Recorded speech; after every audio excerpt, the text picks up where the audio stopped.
ગુજરાતની બે બેઠકો પર કોંગ્રેસ આપ વચ્ચે ગઠબંધનની જાહેરાત થતા ભરૂચના આપના ઉમેદવાર ચૈતર વસાવાએ પ્રતિક્રિયા આપી। इंडिया गठबंधन में जे कांग्रेस और आम आदमी पार्टी गुजरात में गठबंधन थयुं छे एमां भरूच सीट परथी मारा नामनी जाहेरात थई छे ने अमे वधावी लईए छीए।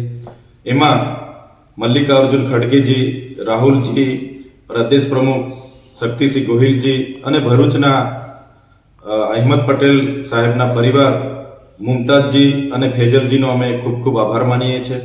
साथे साथे एमने विश्वास आपीए छे के कांग्रेसना तमाम साथी मित्रों ने अमे साथे लईने एमने विश्वास में लईने अमे आगळ वधीशुं, साथे बेसीने रणनीति बनावीशुं अने भरूच लोकसभा जीतीने स्वर्गीय अहमद पटेल जी ने अमे श्रद्धांजलि आपीशुं। एक समय भरूच जिल्ला में नहीं दक्षिण गुजरात अंदर ट्राइबल पट्टी में छोटूभाई वसावा बीटीपी सर्वेसर्वा केटला मजबूत नेता था। ए वखते अमे एमने नथी गांठा कांग्रेसवाळाने कि बीटीपी वाळाने, तो आजना माटे आजे तो कोई सवाल ज नथी। आज कांग्रेस साव जिल्लानी अंदर तूटी गई है, बीटीपी एनु कोई अस्तित्व नहीं। हवे कोने सपोर्ट करे छे ए राम जाने।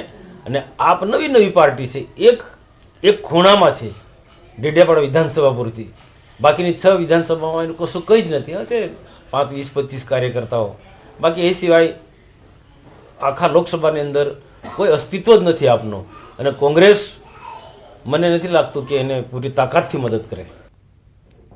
प्रदेश कांग्रेसे गठबंधनने आवकार्યું। સ્થાનિક નેતાઓની લાગણીઓની પ્રદેશ અધ્યક્ષે રાષ્ટ્રીય નેતાઓને રજૂઆત કરી હતી। રાષ્ટ્રીય નેતૃત્વના નિર્ણયને અમે આવકારીએ છીએ। ઇન્ડિયા અલાયન્સને વળગીને કામગીરીને આગળ ધપાવીશું। પરિસ્થિતિની વાસ્તવિકતામાં ક્યાંક કોક જગ્યાએ અમારામાંથી પણ કોકનો સૂર હોય, સ્થાનિક કક્ષાએ દરેકની લાગણી હોય। ગુજરાત પ્રદેશ કોંગ્રેસે અમારા સન્માનીય અધ્યક્ષ श्री शक्तिसिंह गोहिले राष्ट्रीय नेतृत्व समक्ष तमाम पासाओनी बात रजू करी थी। मजबूती थी प्रदेश कांग्रेसनो मत पण रजू कर्यो होय, पण अंते राष्ट्रीय नेतृत्व जे निर्णय करे ते गुजरात प्रदेश कांग्रेस माथा पर चढ़ावीने आगामी दिवसों गठबंधनना इंडिया एलायन्सनु जे छे अमारी एने संपूर्णपणे वळगीने एनी कामगीरीने आगळ धपावशे। तो आ तरफ कांग्रेस और आम आदमी पार्टी गठबंधन पर फैजल पटेल नाराज जोवा मळी रह्या छे। તેમણે કહ્યું હું દિલ્હી જઈશ, રજૂઆત કરીશ, હજુ નોમિનેશનની પ્રક્રિયા બાકી છે। ફૈઝલ પટેલે કાર્યકરો કહેશે એ મુજબ હું કરીશ તે પ્રકારનું નિવેદન આપ્યું। ભરૂચ સાથે અમારા પરિવારનો જૂનો સંબંધ છે, ભરૂચ બેઠક અમારી છે તેવું કહેવું છે ફૈઝલ પટેલનું। આ નિર્ણયથી હું અને મારા કાર્યકરો વિરોધ કરીશું, વિરોધમાં છીએ આ નિર્ણયની। પાર્ટી જે બોલશે તે અમે સ્વીકારશું। હું જરૂર જીતીશ જો કોંગ્રેસ ભરૂચથી લડે તો આ પ્રકારનો વિશ્વાસ પણ તેમણે વ્યક્ત કર્યો। સ્વર્ગસ્થ અહેમદ પટેલના પુત્ર છે ફૈઝલ પટેલ। અગાઉ ભરૂચ બેઠક પરથી કોંગ્રેસમાંથી ફૈઝલ પટેલનું નામ ચર્ચાતું હતું। मैं दिल्ली अभी शाम को जा रहा हूं और हाईकमान से वापस बात करूंगा। देखिए, नॉमिनेशन के लिए बहुत टाइम है, इलेक्शन के लिए भी बहुत टाइम है, काफ़ी कुछ हो सकता है। जी, आप जानते हैं कि हमारी जो रिलेशनशिप है कांग्रेस की भरूच डिस्ट्रिक्ट के साथ, हम यहाँ पर उनकी लोगों की आवाज़ बहुत सालों से बन के आ रहे हैं। मेरे लेट पिताश्री श्री अहमद पटेल भी भरूच के लिए उन्होंने बहुत काम किया है। ये हमारी सीट है, ये हमारी कॉन्स्टिट्यूंसी है।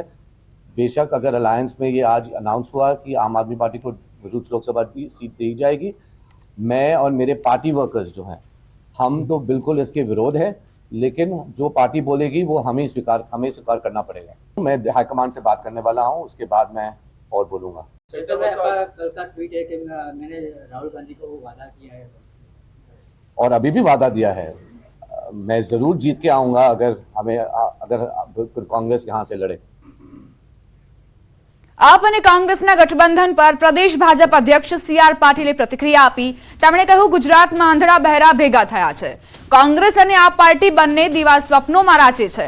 126 બેઠકો પર આપની ડિપોઝિટ જપ્ત થઈ હતી, માત્ર 2 ઉમેદવારનું ગઠબંધન થયું તે જ બતાવે છે આપની તાકાત કેટલી છે। કોંગ્રેસે 44 सीट पर ડિપોઝિટ ગુમાવી હતી। આપ અને કોંગ્રેસનું ગઠબંધન સફળ થાય તેવું નથી લાગી રહ્યું। રાહુલ ગાંધી નેતૃત્વ કરી શકે નહીં તેવું કોંગ્રેસના લોકો માને છે।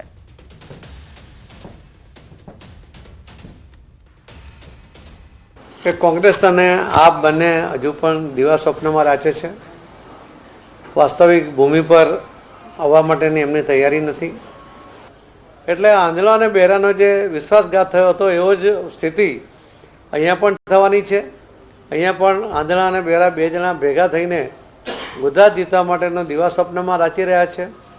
હું ચોક્કસપણે આપને ખાતરી આપું છું કે જે ગયા વખતે 126 સીટ ઉપર આપની ડિપોઝિટ જમા થઈ હતી એમાંથી એણે બોધપાઠ લઈને આ વખતે ફક્ત 2 સીટ માટે પણ તૈયારી બતાવી. એ જ બતાવે છે કે એણે પોતે હાર માની લીધી છે. કોંગ્રેસ પણ 44 સીટ ઉપર એની ડિપોઝિટ ગુમાવી હતી અને જે એના લોકો સત્તા જીત્યા હતા આજે તો એમાંથી પણ ઘણા બધા ઓછા થઈ ગયા છે. તો એ જ સ્થિતિની અંદર જ્યારે કોંગ્રેસના આગેવાનો, કોંગ્રેસના ચૂંટાયેલા સભ્યો પણ જીતની કોઈ શક્યતાઓ જોતા નથી, ત્યારે આવા ગઠબંધનને કારણે ગુજરાતમાં અમને કોઈ જશ મળવાની કોઈ પણ શક્યતા નથી.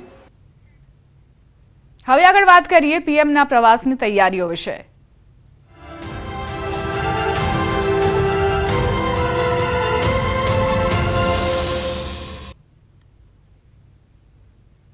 દ્વારકાના સુદર્શન સેતુનું 25 ફેબ્રુઆરીએ લોકાર્પણ કરાશે. પ્રધાનમંત્રી નરેન્દ્ર મોદીના હસ્તે કેબલ બ્રિજનું ઉદ્ઘાટન કરાશે. 980 કરોડના ખર્ચે તૈયાર થયેલો આ કેબલ સ્ટેટ બ્રિજ 2.32 કિલોમીટરનો દેશનો સૌથી લાંબો બ્રિજ છે. આ બ્રિજના લોકાર્પણ બાદ દ્વારકા અને બેટ દ્વારકા વચ્ચે મુસાફરી વધુ ઝડપી બનશે. શ્રીમદ ભગવદ્ ગીતાના શ્લોક અને શ્રી કૃષ્ણની છબીઓથી આ સુદર્શન સેતુ શણગારાયું છે. ફૂટપાથના ઉપરના ભાગમાં સોલાર પેનલ લગાવાઈ છે.